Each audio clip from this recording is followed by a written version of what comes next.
आपसे हम सभी रूबरू हो रहे हैं। 3 तारीख को जो हमने एक प्रेस कॉन्फ्रेंस की थी, उसमें एक बर्निंग इशू जो पूरे जम्मू को जिसने घेर के रखा हुआ है, इलीगल माइनिंग को लेकर, उसको हमने उजागर किया था।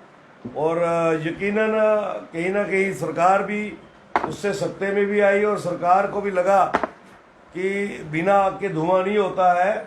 अगर ये registered unit holder ultimately media में इतने ना सिर्फ भावुक हुए हैं बल्कि अग्रेसिव भी हुए हैं, इसका मतलब हालात बहुत ज़्यादा खराब है।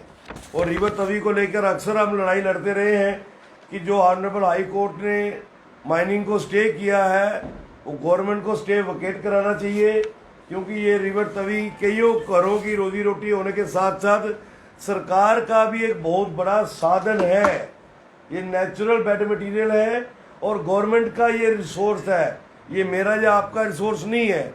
गवर्नमेंट उसको आउटसोर्स करती है, उससे कईयों घरों की रोजी रोटी चलती है। लेकिन बदकिस्मती ये रही कि ऑनरेबल हाई कोर्ट की नज़रों में वो फाइलों में बंद है और सरेआम उसमें माइनिंग चलती है। और उसे अपनी माइनिंग की चोरी को छुपाने के लिए सरकार के चंद महानुभावों ने हम यूनिट होल्डर्स को बलि का बकरा बनाया। विशेष करके तवी के अंदर जो 14 जो स्टोन क्रशर्स हैं और जो बजालता बेल्ट में 8 स्टोन क्रशर्स हैं, अननेसेसरली हमें हरास किया गया। और पिछले तकरीबन 10 महीने से एक हंसती खेलती इंडस्ट्री, एक ऐसी इंडस्ट्री जिससे कईयों घरों की रोजी रोटी जुड़ी हुई थी, कईयों घरों का संसाधन हम लोग जुटाते थे, उसको बिल्कुल ब्लैंकेट बैन बंद करके सील करके रख दिया है। जो हमारी पीड़ा में जैसे अग्नि में तेल का और घी का काम उस सील ने किया है। हम सरकार का भी शुक्रिया करेंगे कि हमारी उस प्रेस कॉन्फ्रेंस के बाद कहीं ना कहीं सरकार जागी और 4 तारीख को सरकार ने इस इलीगल माइनिंग को स्क्रूटनाइज करने के लिए और अब तक जो चोरियां हुई हैं उसको बाहर निकालने के लिए कि सरकार के घर में तो पैसा कोई नहीं आया और माल सरकार का सारा बिक गया, उसके लिए एक बहुत ही अच्छी 4 मेंबर्स की कमेटी बनाई है, हेडेड बाय श्रीमान ओपी भगत जी, जो हमारे डायरेक्टर जियोलॉजी माइनिंग है और बहुत ही काबिल अफसर हैं। उनके साथ श्रीमान आरसी कोतवाल जी जो डायरेक्टर फाइनेंस हैं, श्रीमान डॉक्टर राजकुमार जी जो डिप्टी डायरेक्टर जियोलॉजी माइनिंग है, और श्रीमान रमेश गंडोत्रा जी जो ऑलरेडी जियोलॉजी माइनिंग में अपने जीवन के पिछले 25-30 वर्षों का तजुर्बा लेके काम कर रहे हैं। ये हमें बड़ा अच्छा लगा कि माइनिंग को भी और हमारी स्टोन क्रशिंग इंडस्ट्री को भी बिल्कुल एक नेशनलाइज करने के लिए ये कमेटी बनी है। और हम उम्मीद करते हैं कि इंडस्ट्री को जीवित रखने हेतु सरकार का जो एक छोटा सा कहना है कि ईज द प्रोसेस, उसके तहत ये कमेटी काम करेगी और जल्दी अपनी रिपोर्ट सबमिट करके ना सिर्फ हमारी पावर रिस्टोर करे बल्कि रिवर तवी के अंदर जो माइनिंग पीआईएल के माध्यम से रुकवाई गई है, कोर्ट के अंदर उसको स्ट्रांगली कंटेस्ट करके माइनिंग रेगुलराइज हो जाए।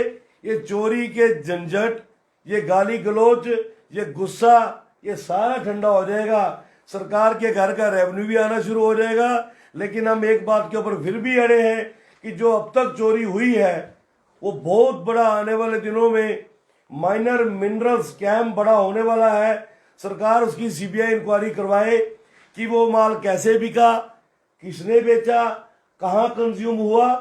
बीइंग ए सिटीजन, शहर के नागरिक होने के नाते, तभी के चौकीदार होने के नाते हम सरकार को हर उस पॉकेट की जानकारी देने को तैयार हैं जहां से माइनर मिनरल चोरी से निकला और कहां कंज्यूम हुआ, उसका भी विद डाटा हम देने को तैयार हैं, बशर्ते कि सरकार उसकी जानकारी लेना चाहती है कि नहीं लेना चाहती। सरकार के घर में जो चोरी हुई है उसकी जानकारी लेना चाहती कि नहीं लेना चाहती।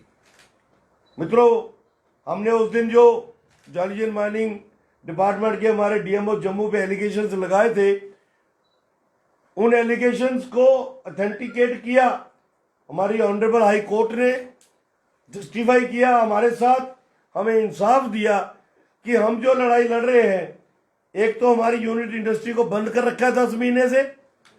एक इंडस्ट्री खास करके स्टोन क्रशर वाला अगर किसी भी कारण से 1 महीना भी बंद रहता है बिना प्रोडक्शन के, बिना सेल के, उसको 4 से 5 लाख रुपया स्टेशनरी खर्चा पड़ता है यूनिट होल्डर को।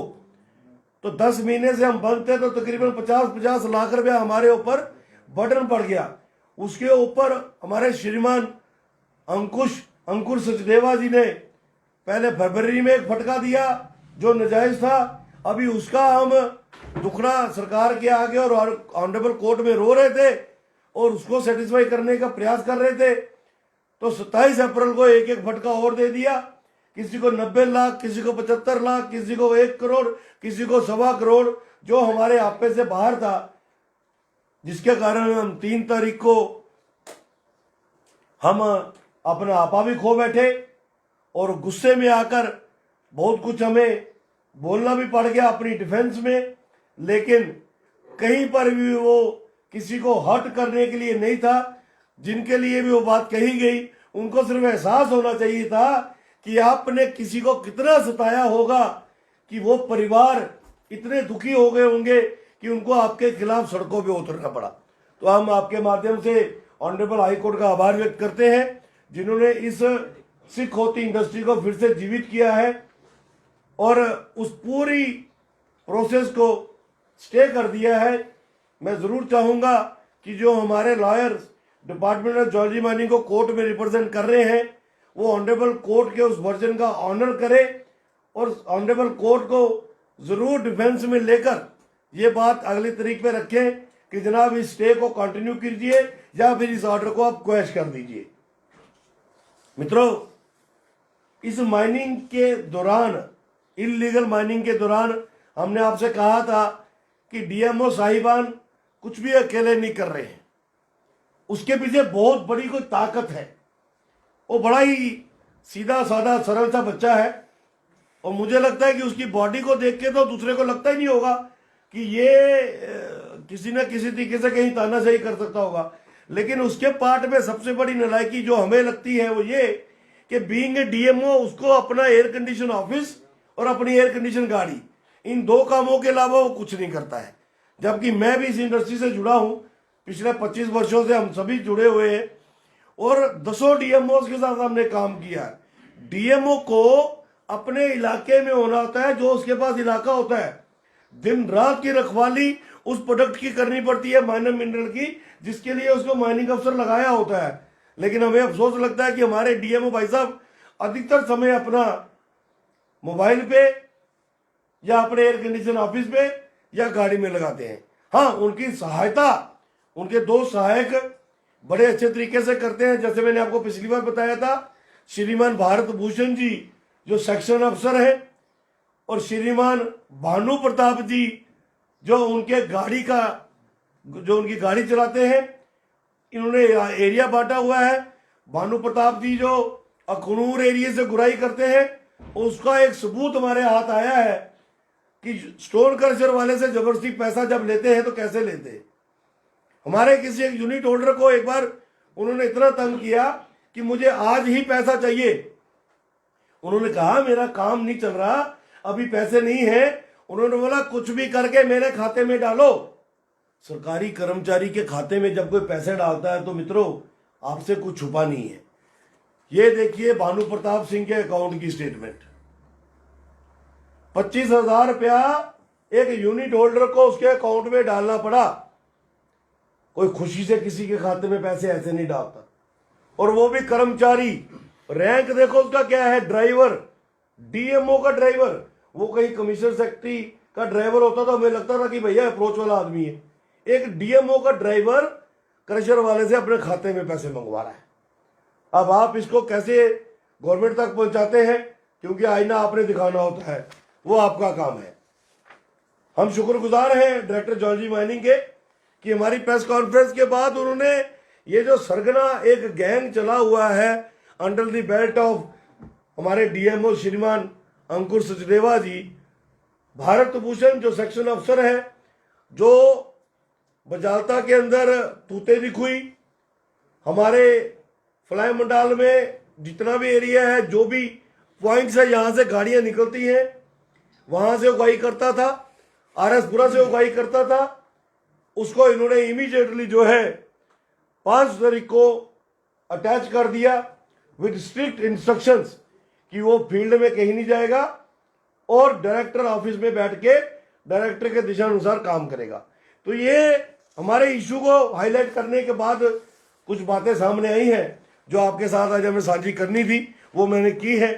इसके अलावा हम अपनी लड़ाई सिर्फ स्टोन क्रशर्स वाले ही नहीं, इलीगल माइनिंग के खिलाफ जो लड़ाई है वो हम जारी रखेंगे तब तक जब तक तवी को पूरा रेशनलाइज करके ओपनली खोल नहीं दिया जाता, हर परिवार के लिए, हर ट्रॉली वाले के लिए, हर टिप्पर वाले के लिए, यहां तक कि हर घोड़े और खच्चर वाले के लिए भी।